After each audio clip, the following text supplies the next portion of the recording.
So, welcome to today's deep dive. We are taking a really close look at the comprehensive Wikipedia archives detailing the life, the art, and, the incredibly complex philosophy of Mark Rothko. Yeah, and it's such a massive topic. It really is. Because, for most people, when you mention Rothko, they immediately picture those giant, vibrating, colored rectangles. Right, the classic mid-century modern aesthetic. Exactly. They're iconic. Yeah. And they sell for just staggering amounts of money now. Like, his painting Nu 6 went for $186 million. Which is just, hard to even wrap your head around. Totally. And it's so easy to look at that price tag and think, oh, it's just a couple of fuzzy blocks of color. But our mission today is to go way beyond that superficial idea. Because honestly, Rothko completely despised being called a colorist. Yes, he hated it. He really did. He wasn't just painting pretty shapes. He was actually trying to cure modern humanity's spiritual emptiness. He wanted to capture the sheer terrifying weight of human tragedy. And that completely reframes how you look at his work. So we're going to take you on a journey to understand the deep and sometimes really dark emotional voyage of the man behind these canvases. Yeah, and to understand that intense emotional weight, we really have to start with his youth. Because the foundation of his worldview wasn't the fancy New York art scene. It was fear and radicalism. Right. So let's go back. He was born Marcus Yakovlevich Rothkowitz in 1903 in the Russian Empire. Yeah. In what is now Latvia. And this is crucial. His family lived in the Pale of Settlement. Yeah, let's actually explain that for a second, because it sets the whole psychological baseline for him. It really does. The Pale wasn't just a neighborhood. It was a legally mandated containment zone where Jews were restricted to living. So you have this marginalized population trapped under the constant heavy threat of violent anti-Semitism. It's a foundational trauma. And on top of that, his father was a Marxist and, the sources say, violently anti-religious.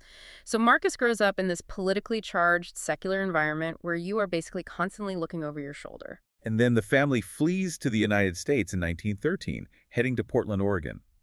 You'd think, okay, here comes the American dream. But no, almost immediately, his father dies of colon cancer. Which plunges the whole family into severe poverty. Right. So Marcus, who is just a kid, suddenly has to work in a warehouse selling newspapers just to help them survive. And that trauma does something to him. He actually mourned at a synagogue for nearly a year after his dad died, but then he just snaps. He permanently severs his ties with religion entirely. Yeah, he vows never to set foot in a synagogue again. And he essentially replaces that religion with radical politics. The kid grows up fast. He masters English, which was his fourth language, by the way, and he starts going to these radical workers' meetings. Listening to people like Emma Goldman, the famous anarchist. Exactly. Okay, but this is like a classic American coming-of-age immigrant story, but with this gritty anarchist twist. And I'm just trying to map this out. How does a cynical, radical labor organizer type end up, going to Yale and then painting fine art in New York? Well, what's fascinating here is that his rebellion was entirely self-taught. He actually gets a scholarship to Yale, but he absolutely hates it. Oh, really? Yeah, he found it completely elitist and racist. So he spends his time there co-founding the satirical magazine called the Yale Saturday Evening Pest. Just to mock the bourgeois student body. I love that. Right, and then he just drops out. He didn't even have a plan to be an artist. He's in New York. He stumbles into a sketching class at the Art Students League, and it just clicks. So he meets this instructor, Max Weber. Yes. And Weber teaches him that art doesn't just have to be aesthetics. It can be a tool for deep emotional and religious expression. Weber basically gave him a new vehicle for all that intense energy. So he starts off painting these representational pieces like impressionist city scenes, but then World War II breaks out. And that triggers a massive crisis of meaning for him. Because everyday scenes just aren't enough anymore, right? Exactly. How do you paint a bowl of fruit or a city street when the entire modern world is tearing itself apart?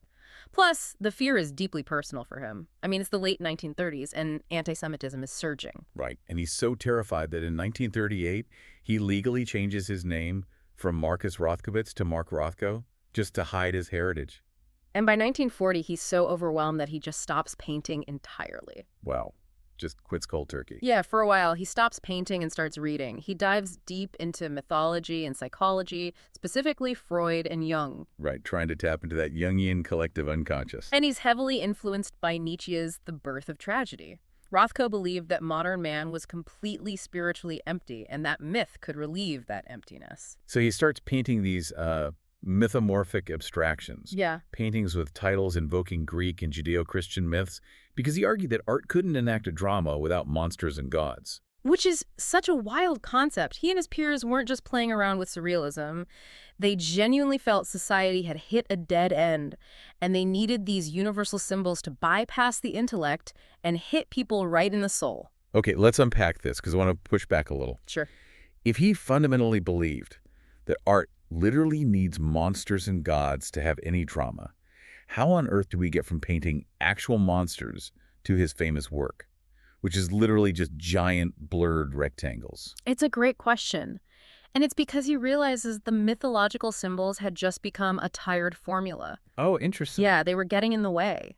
If you paint a literal monster, the viewer's brain focuses on recognizing the monster, not feeling the emotion. So he drops the titles, he replaces them with numbers. And he strips away the figures entirely. Right. And he transitions into these multi-form paintings. He discovers that blurred blocks of color actually possess their own pure breath of life, as he called it. Which brings us to his classic period, the massive vibrating fields of color. And this is where we really need to talk about how he expected you to look at these things. Because it wasn't casual at all. No, not at all. He painted these massive canvases specifically to overwhelm the viewer. He wanted people to feel completely enveloped within the painting. And he actually had a rule for this. He famously recommended that viewers stand as little as 18 inches away from the canvas. Wait, 18 inches?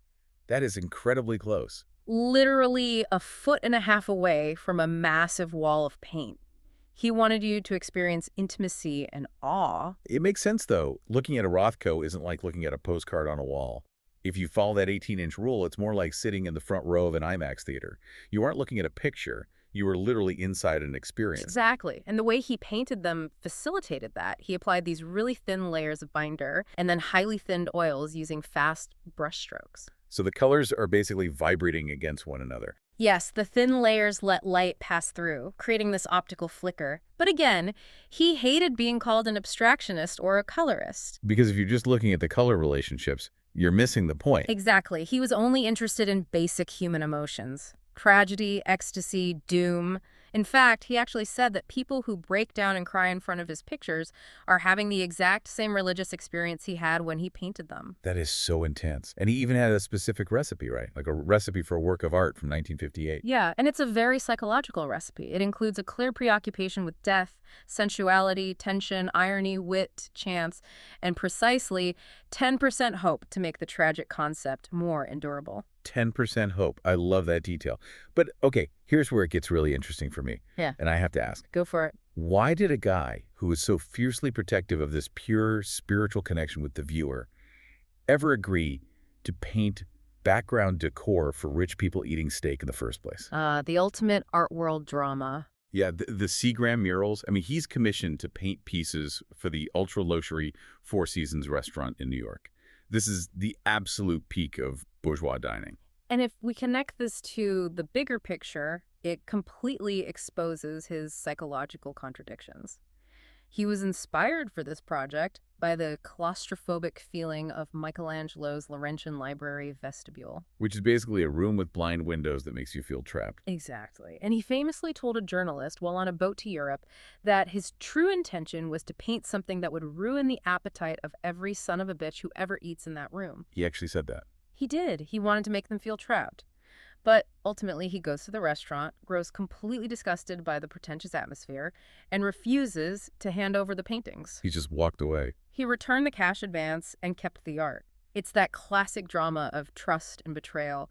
He wanted the platform, he wanted to be recognized, but then he violently rejected the bourgeois world that tried to consume him. It totally echoes his radical youth, like the Yale magazine all over again. And he also painted murals for Harvard, right? But those didn't end up going so well either. No, they faded terribly over time because he used a fugitive pigment called lithol red that was exposed to sunlight. Oh, that's tragic. They've since been restored using an innovative color projection lighting system, but it really shows how fragile his work could be. So, rejecting the commercial art world entirely, he basically seeks out a space dedicated solely to the spiritual experience of his art. Which leads us to his final and probably darkest masterpiece, the Rothko Chapel in Houston. Right, it's this windowless, octagonal, non-denominational space. Mm. And the sources point out how obsessive he was about this. He literally had pulleys built in his New York studio just to simulate the exact lighting of the chapel. He was surrounding the viewer with these massive, imposing visions of darkness. But during this time, his health was really failing.